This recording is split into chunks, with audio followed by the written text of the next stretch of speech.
So, good day everyone. So, we are the reporters. I am Geoffrey Redondo and I am with Mr. Omar Dib Anoos and Miss Ingrid Cubero. So, first, we will have the opening prayer. So, you can pray on your own in silently.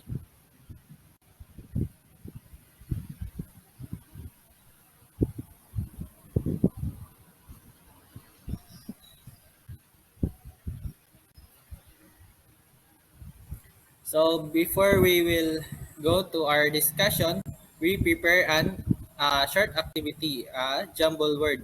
So, you may guess this word. So, first word,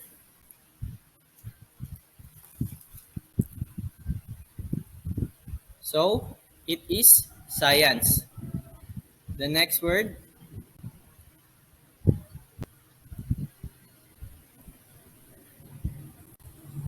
so it is education.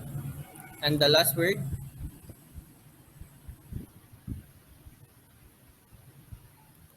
so this is Philippines.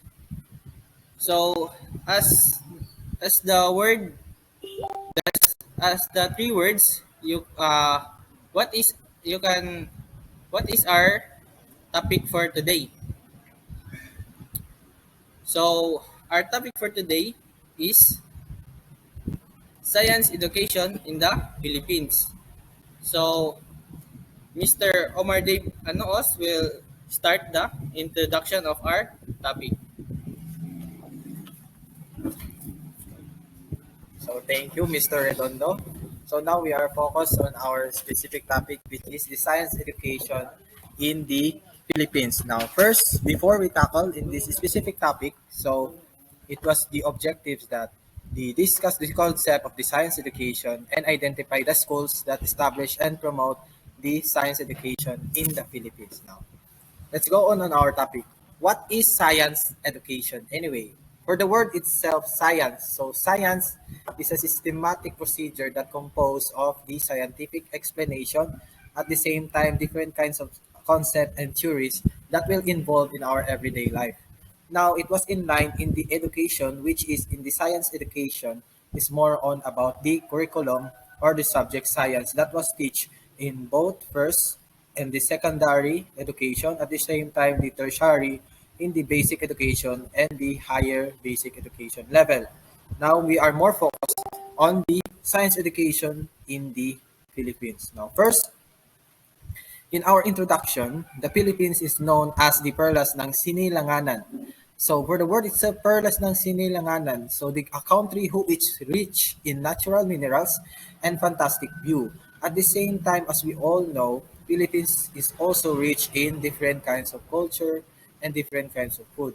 But we align this in our science in more on the minerals, at the same time the natural resources that is possessed by our country, Philippines now. In this continuing globalized innovation, science and technology is the key, and so the Philippines is trying its best to improve the state science education. So, more on, this will identify the strategies and promote the science education in our country, which means also that exploring pedagogical theories and models in helping teacher teach scientific concepts effectively. Now, if we talk about pedagogical theories, for the word itself, definition of the pedagogical. So pedagogy is more on the innovative way on how teacher teach. Now, it was stated here that the pedagogical theories is more on the innovated information, not only the information and the criticizes of the other scientific philosophers, but also the new way of innovating how teacher teach in order for them to teach the concept and process effectively in terms of education.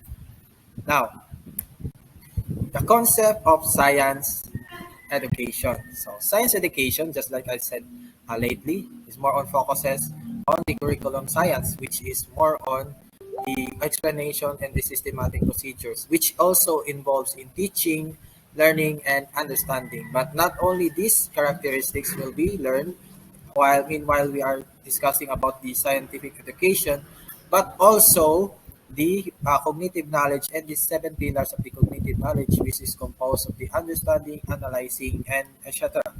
Now, teaching science. So this means exploring pedagogical theories and models in helping teacher to teach scientific concepts and process effectively in learning science. Now, when we are teaching the science, this means that more on exploring the innovative way or the innovative information, at the same time the innovative way of how teacher rely their information through the learners.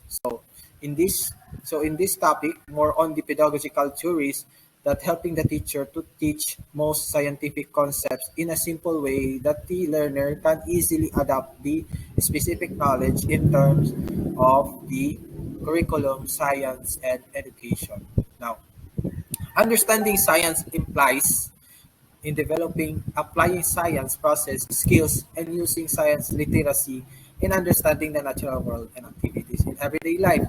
Now, what is science literacy? Now, science literacy is the capacity to use scientific knowledge and to identify, question, draw by evidence, and make conclusion to draw and understand to help make decision in natural world changes through human. So that is more on the science literacy, which is composed of the legitimate information in order to guide the learners, especially the teachers who are involved in teaching this specific curriculum. Now, next is these are the mentioned philosophers under our specific topic, which is the science education. Now, mentioned philosophers first is John Dewey, 2001. So it stresses the importance of utilizing the natural environment to teach students accordingly, because the nature is most indeed furnished its physical stimuli to provide wealth meaningful through social activities and thinking. Now, the word itself utilizing the natural environment, more on you are in the environment, which is you will apply those specific social skills, the thinking skills, and these physical skills in order to understand the science curriculum. Like for example, having the investigation of how chlorophyll that involves in our plants to make its own food. That is part of the utilizing the natural environment. So more on John Dewey is more on in other term that John Dewey will imply and stresses the importance of having this communication or having the personal hands-on training or hands-on learning through the environment that we are living for in that is aligned in the curriculum science. Now, next is Marx 1994. So, in him, science in education is important. So, he opines that science is going to be the one of the most important school subjects in the future. Now, the question is why Marx 1994 opines or give importance that the science or emphasizes that the science is going to be one of the most important school subjects in the future. Now, one of the idea that we can gather in terms of knowing the importance of science education is we bring back on the golden era or the golden age of the Philippines, which is under the presidency of Ferdinand Marcos. Now, as we all know, the Philippines is the second most richest country in terms of the military power and economical growth because of the after the World War II, President Ferdinand Marcos was he emphasizes that the science is still in innovating in terms of the military equipment. So in this time, more on President Marcos, more on he emphasized that the science and technology innovation was focused on the military power in order to gather more economical growth and more on the resources, which is these two specific status, which is the economic status and the military power status, is the one who will dictate if your country is the most powerful at the same time the richest country that is developed. Now, in those specific history, which is we can see that the President Ferdinand Marcos emphasizes the science and technology in terms of the economic growth at the same time in our country. Now, let's proceed on our mentioned philosophers, which is Knight in 1986. So, science and education provide skills and knowledge that are necessary for a person to live in.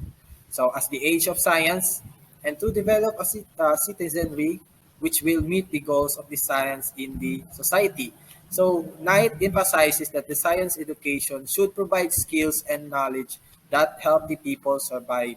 Now, he emphasizes also that we should provide some skills, not only skills or hands-on skills, but also the specific knowledge in order for a person to survive in our globalizing world.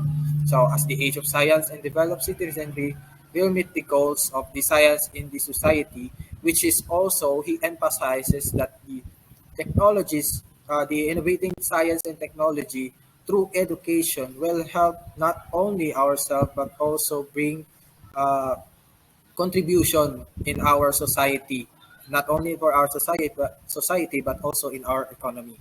Now si- next is Thailand 2005. Now Thailand developing a science culture is therefore an immense responsibility for school.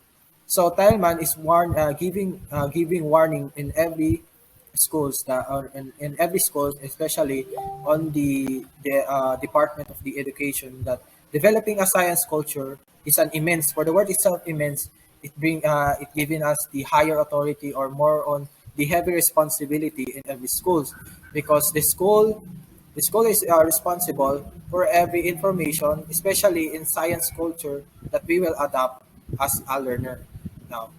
So therefore, in having the immense responsibility for schools, mostly emphasizes that the teacher should master the science culture or science curriculum with his or her specific background.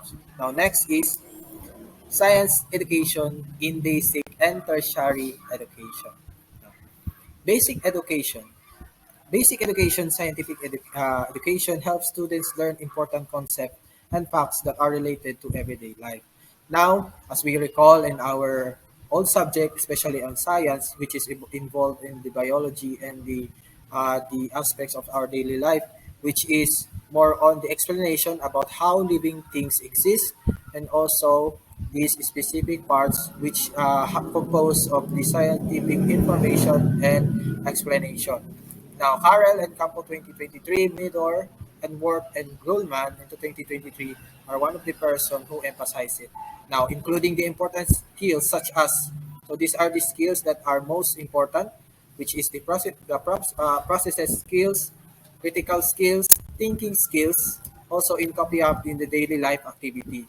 Now, Chiley and Within 2022, so more on the science education has developed positive attitude such as the love of knowledge, which is philosophy, then passion for innovating things, curiosity to study about nature and creativity. Now, mostly in the basic education, it was emphasizes or giving us the opportunity to have the curiosity about the things and to have love about the knowledge and also the passion in terms of the specific subject or curriculum science. Now, science education will develop a strong foundation for studying science and also for considering science related careers in the future. So this is an investment for the country develop a scientifically cultured and literally citizenry. Now, not only that the science curriculum will give benefits to the student and learner and its opportunity or his opportunity someday for his or her work, but also for another scientifically cultured and having a literate citizenry. So next is in the tertiary level. Now in the tertiary education, so science education in tertiary education is the science education deals with developing students' understanding and appreciation of science ideas and scientific works. Now, mostly in the tertiary level, it emphasizes on the engineering courses and the medtech courses in order for them to have the reliable at the same time competent information and knowledge in terms of having facing the different challenges at the same time the innovation and adapting the new innovated technology and science knowledge. Now, in the tertiary science education focuses on the preparation of science teachers, scientists, engineers, and agriculture. Also, the medicine and health sciences. So, the state provides scholarship to encourage more students to pursue science courses. Now, in order for them to have, or in order for them to encourage more students to pursue the science courses, is to create a provide a scholarship in order for them to encourage to pursue their science courses, especially those who wants to be science teachers, scientists, engineers, and agriculture, especially on medicine and health sciences. Now, next we proceed on our next topic, which is the last is the science school in the Philippines, which will be dictated at the same time reported by Miss Ingrid. So, thank you, Mr. Anoos. And good day once again. I am Ingrid Cubero, and now I'm going to discuss the science school in the Philippines. So, one outstanding program for science education supported by the government is the establishment of science schools in various parts of the country. There are also several government programs implemented by the Department of Education and few private schools for science education. So first is we have the PSHSS or Philippine Science High School System. So it is a service institute of the DOST or the Department of Science and Technology. So unsang maning DOST? What is the role of DOST in the PSHSS? So DOST is the state policy of kanang supporting local efforts in science, technology, and development, whose mandate is to offer free scholarship basis for secondary course with special emphasis on subjects pertaining to the sciences, with the end view of preparing its students for science career. So this is under Republic Act number 3661. And the PSHSS students have proven to be a beacon of excellence, of courage, and hope for the country. They have brought honor to the Philippines through their exemplary achievements in various international competition and research um, circles. So, so the PSHSS students have proven, and they were the evidence that the IS or the PSHSS has excellence in terms of science curriculum, which also benefits our country. So if you have siblings, or if you know someone who is gifted or inclined in science, so we can tell them, or you can tell them to take the exam. Yes, na ni siya ay entrance exam, and if maka-avail ka sa scholarship ani, then you won't be paying any tuition fee, na libre po siya dormitory and allowances. And next is the Special Science Elementary Schools, or the SSES. So not only do we have high school science school, but we also have elementary science school. So this project is pursuant to DepEd Order number 51 series of 2010. So, unsa may naa ani nga order? What is DepEd Order number 51 series of 2010? So, it is the guidelines on strengthening the science education at the elementary level. So, this DepEd order is responsible of strengthening and guiding science curriculum in elementary level. So SSES started in June 2007 with 57 identified elementary schools participated or were identified as science elementary schools in the country. And until today, it grew more than 60 schools nationwide, and now it's sixth year of implementation. So again, there are 57 identified elementary schools who participated in this order. And as of now, it grow more than grow more 60 schools. Dili ra sa ato ang country but nationwide. So the aim of this is to develop Filipino children equipped with scientific and technological knowledge, skills, and values. And its mission is first to provide a learning environment to science inclined children through a special curriculum that recognizes the multiple intelligence of learners, promote the development of lifelong learning skills, and foster the holistic development of learners. So, meaning their curriculum is kanang different from the normal curriculum or kanang regular nga school. So this kanang they focus more on science and mathematics. So even if kanang mas ipakadak-an nila ang science and mathematics, but also kanang their mental and physical and psychological aspect are also developed. So, mao to and napay lain nga schools to be discussed by Mr. Redondo.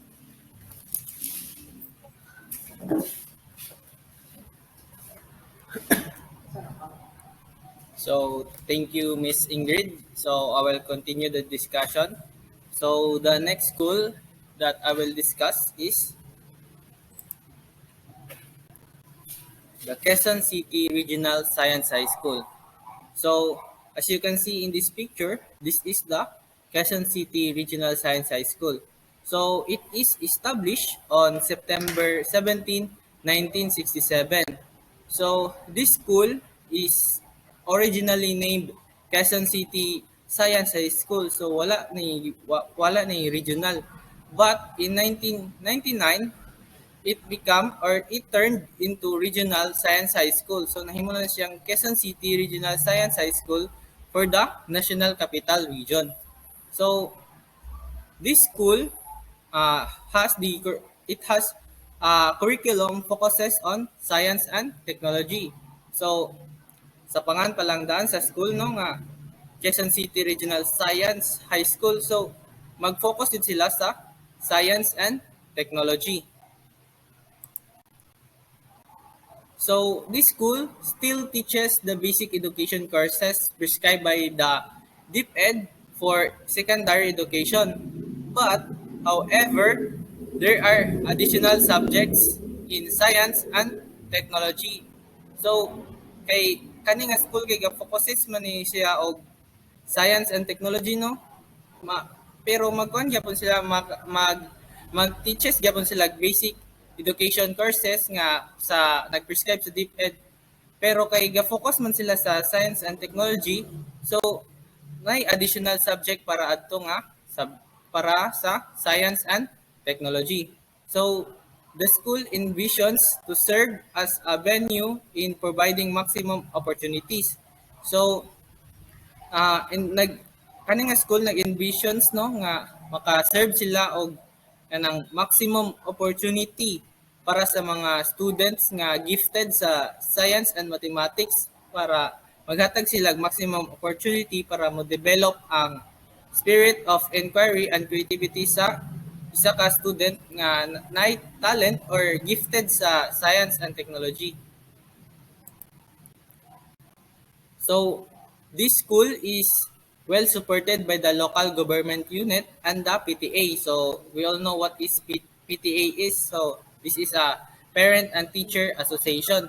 So, kaning school gisuportaan ni sa local government unit o sa PTA.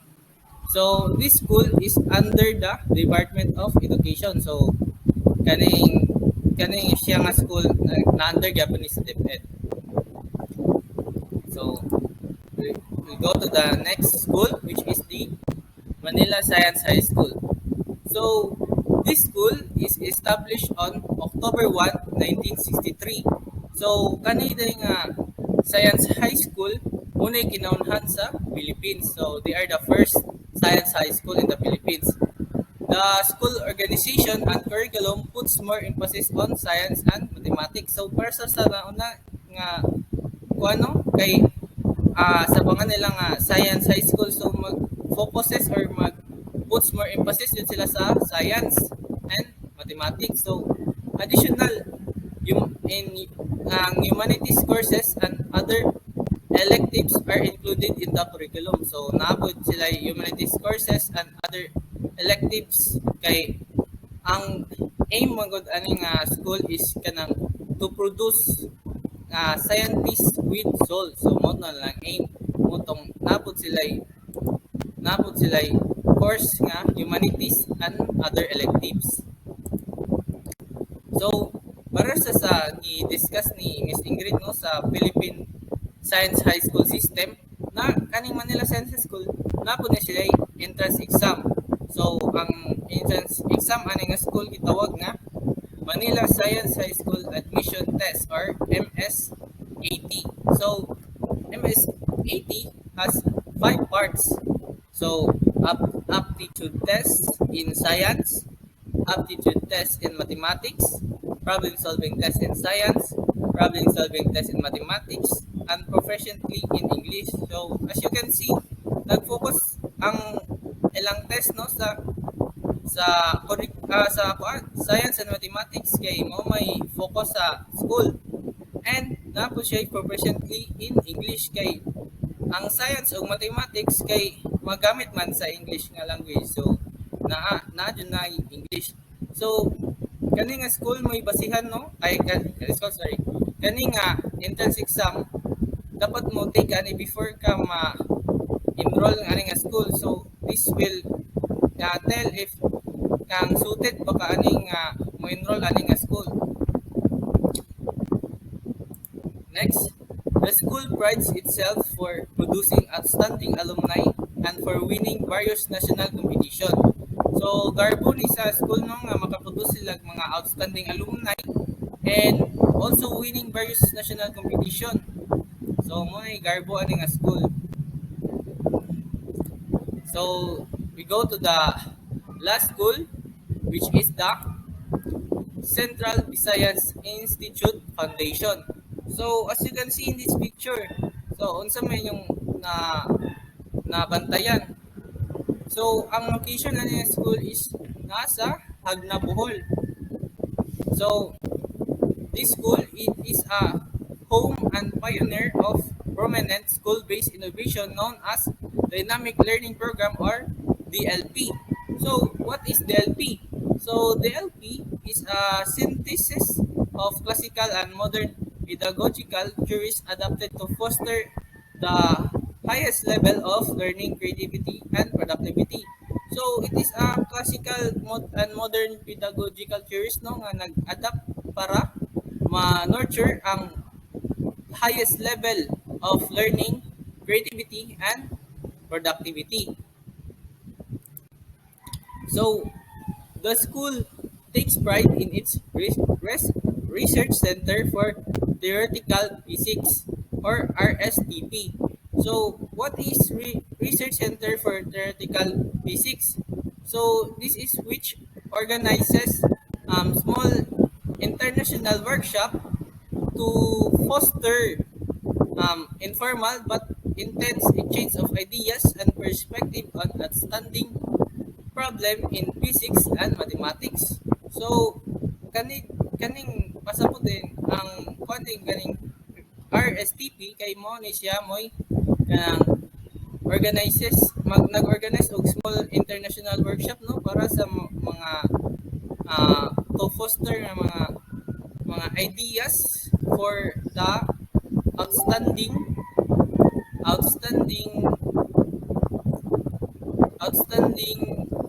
problems nga bahin sa physics and mathematics. So maoro to ang mga schools no nga nagkuan sa science. So next we will have the summary of our topic to be discussed by Mr. Anuos.